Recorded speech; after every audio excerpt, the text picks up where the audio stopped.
What's up, my people? You're in the place for Triple D Conversation. My name is Tristan Deves, and today we're going to be going over a quick budget deck profile for DDDs. Starting off with the main deck, we've got ourselves our 3 Savant Keplers. Now, Savant Kepler is our immediate starter for our Exes Kali-Yuga, so we want to be able to see this. And this guy actually, because we have our 1-card combo for Kali-Yuga, we actually don't need to utilize Linkaribo in our extra deck, so therefore it gives us an extra placement just by having this card in the deck. Not only that, but he searches for our contract with the gate. Absolutely fantastic.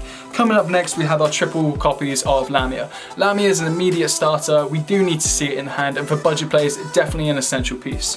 Going on next, you got your Swirl Signs. Now for me, Swirl Sign is okay, but the fact that it does rely on another card either being in your hands, or it relies on itself being in the graveyard with another card in your hand, it does kind of leave options for it to be removed for fusion. But definitely, I appreciate this piece because it is straight up fusion from your hand to the fields, get a big piece on board. Now, Savant Copernicus, I've actually cut down to 2, just because it's not as big a combo starter as some of the other cards. Now, don't get me wrong, it does give that Foolish Burial effect, sending a DD monster from deck to grave, but it just doesn't cut it enough for me. Coming up after that, we have our Oblivion King Abyss Ragnarok. Now this guy, obviously he's an essential piece for the combo, but he's not an essential piece to be summoned to the field constantly. So what we're going to be utilizing this guy for is mainly just a beat down for a main deck monster, and also for the Swirl Slime special summoning to the field, bringing something out of the graveyard when we can do it. The downside of this guy is he actually can only bring back triple Ds from the graveyard when special summoned to the field. Otherwise, we're just using him for his pendulum effect, which obviously is good, but it isn't what I'm after. Which is good, but obviously we have better routes to go for. So now, these are the parts of the cards where they do get a bit expensive and they can actually be switched out. So we've got Divine Zero King Rage and another Divine Zero King Rage. Now the reason I've got this guy is because if you happen to draw one, you can instantly set it to your Pendulum Zone, special summon your Ragnarok and bring something back from the graveyard, which is fantastic because it extends your plays. Now if you've got 2, you've essentially got one of these guys in your Pendulum Zone, the other guy on the field. So you instantly have a big boss monster already set up onto the field. Now obviously he can't do anything, but he can act as protection because you won't take damage when a monster attacks him.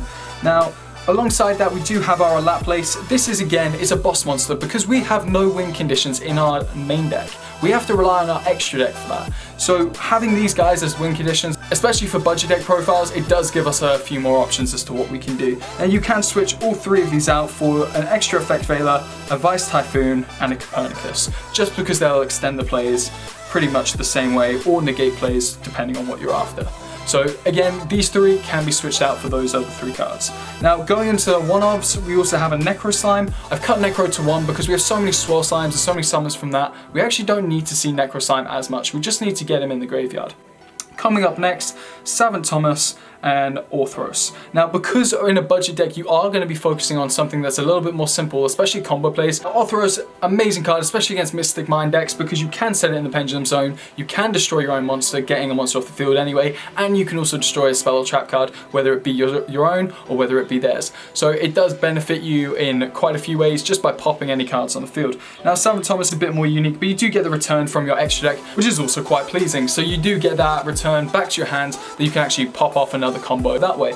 Now these 2 obviously work in unison, so you don't really want to see it be pulled very often, but you can actually utilize these 2 and Kepler in another play of around 2 rank 8s that you can get onto the field that turn as well, so that is quite pleasing to see. Now coming up next, we have our spells. So the spells themselves, I've actually opted in for a Dark Contract with the Swamp King, just because it does extend your plays a lot more. You can also get out bigger targets, and definitely your extra deck does benefit from having this card in your deck. Plus, if you already have Kepler on the field and you have got a contract with the gate added to your hand, you can actually utilize the Kepler's effect still and grab a Swamp King to extend your plays at a later date. Now 1 for 1, fantastic, because it's a Kepler enabler straight into that Kali-Yuga if you want to go for a 1-card combo that your opponent has to deal with. You also have your 2 Wear-Off Thous.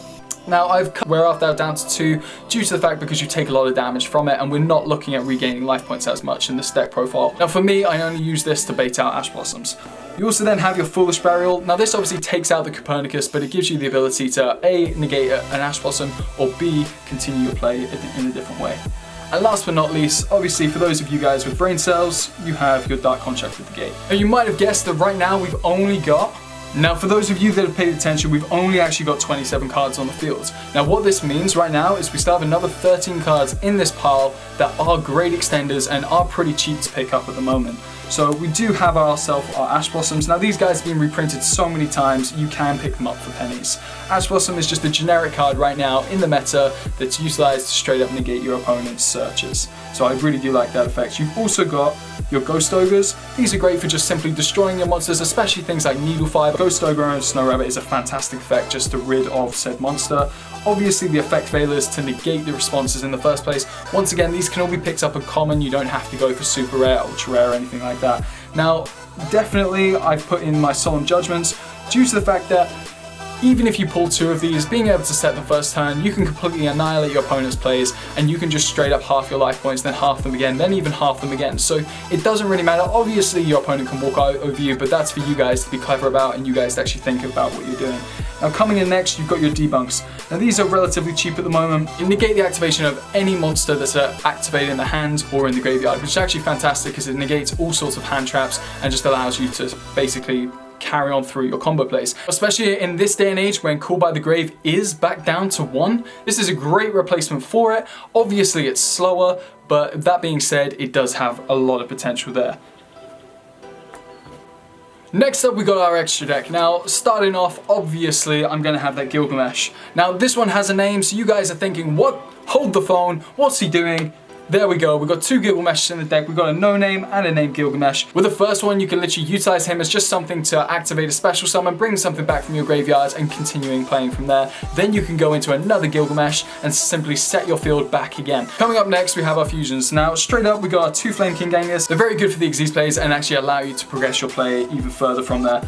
Straight after that, we actually have sided in our DDD Oracle King Dark. I've sided mine in because I love the name shift and I just wanted to show this guy off a little bit. But especially in budget players decks, when you're looking for something that is a pure DDD archetype, you can't really beat Oracle King Dark. You can go from this straight into something like a Borreload Savage Dragon and you've essentially got game from there. Coming up next, we have our Flame Hiking Genghis. Absolutely love this guy. Amazing recursion, special summon, normal summon, doesn't matter.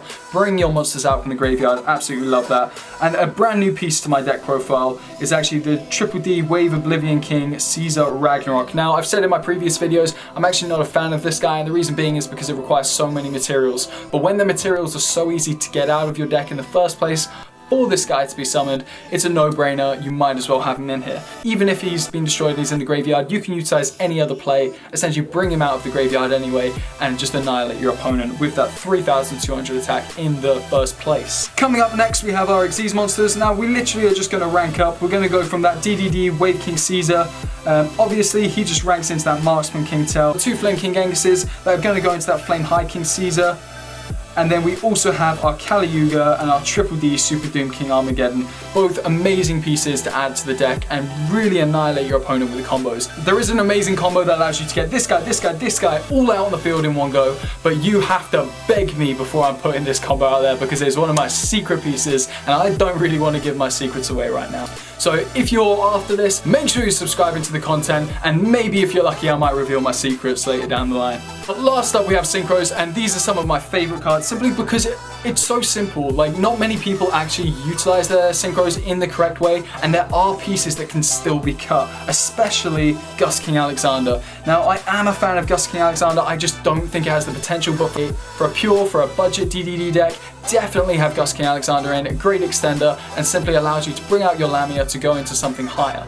Now, if you are looking for something more spicy, obviously go for your Curse King Siegfried. This guy is a straight up spell and trap negate and activates as a quick effect, so you do have the potential to actually respond to your opponent. Obviously, as we've stated in the comments before, this guy cannot negate counter traps, and that is due to spell speed. If you want me to do a video on spell speed, please again just drop a line in the comments and I can teach you guys about it, because it is definitely a big part of Yu-Gi-Oh that we all need to be aware of. Now, the last card, and I absolutely love this card to pieces, is Borreload Savage Dragon. So again, I try to keep this deck profile as pure as possible, and you can take this guy out and put a DDD Gilgamesh in instead, but obviously having a Borreload Savage Dragon in this day and age is sometimes one of the most essential cards and can make or break the game depending on who gets this guy out first. So giving you the ability to have 2 negates when you go for your Gilgamesh, getting it in the grave for the next turn, going into your Borreload Savage Dragon. So it is Again, this is a budget deck profile. It is not meant to be amazingly competitively viable, but it is allowing you guys to get into the game and actually get into the DDDs and start appreciating what the cards themselves can do. So with that all being said, guys, I hope you've enjoyed today's video, and I'll see you in the next one.